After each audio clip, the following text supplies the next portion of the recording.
I would like to talk about the state of enchantment known as deep play. Deep play is a dance, a love affair with the sacred.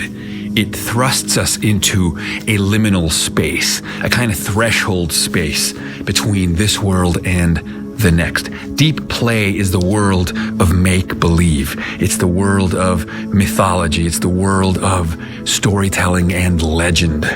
Deep play is a place to unleash the imagination, to free ourselves from the mundane, to transcend the ordinary and re-enchant the world. A state of play is a state of animism, where the world comes alive, where the architecture mediates your experience, where the song takes you on a magic carpet ride. It is the space in which we can play pretend. It is the world in which we can create our own cosmos. And we look upon children with envy for their capacity to live, essentially, in the Garden of Eden. They live in a state of play. They're wrapped inside their own imaginations. And as adults, we outgrow this. We grow stiff and we grow bored. We grow fearful and we grow stale. We crave these kinds of experiences that awaken the mind's attention from the lethargy of custom and the film of familiarity and redirect it instead towards the wonders of existence. We long to see the world in a grain of sand and heaven in a wild flower. We all want to hold infinity in the palms of our hands and eternity in an hour. We look to our poets, our noble savages, to remind us in language of what is possible, to remind us that there is no limit to the human spirit, right? We look upon such phrases as those who were seen dancing were called insane by those who could not hear the music.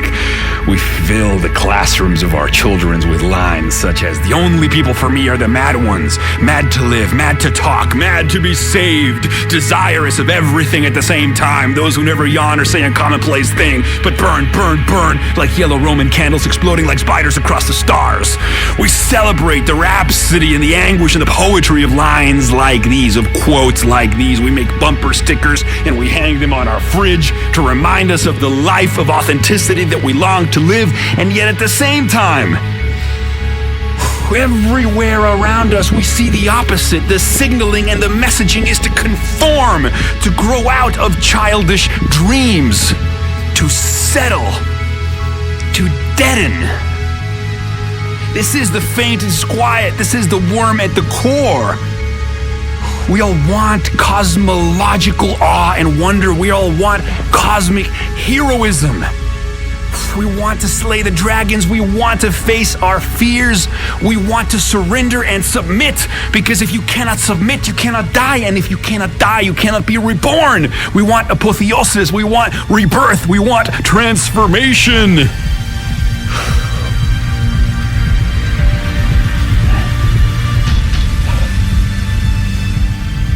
And we're so fucking scared.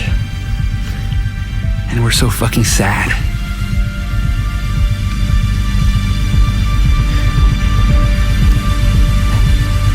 But I refuse to relinquish that flame.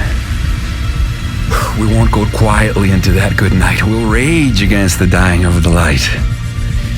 With our artistry and our imagination, with new toolkits for the mind, with new technologies of ecstasy, with our new capacity to mediate the contents of our consciousness and reclaim stewardship of internal life, we will become the masters of our fate and become the captains of our soul. This is not a sad story at the end of the day. This is a fork in the road. All of our existential dread is collectively a global fork in the road for our species. Where will we go? Towards mediocrity and self-destruction, annihilation, and or towards the reverent, towards the rapturous? Will we heed the call? Will we answer the calling? Will we climb to the summit of the mountain? And roar. I hope so.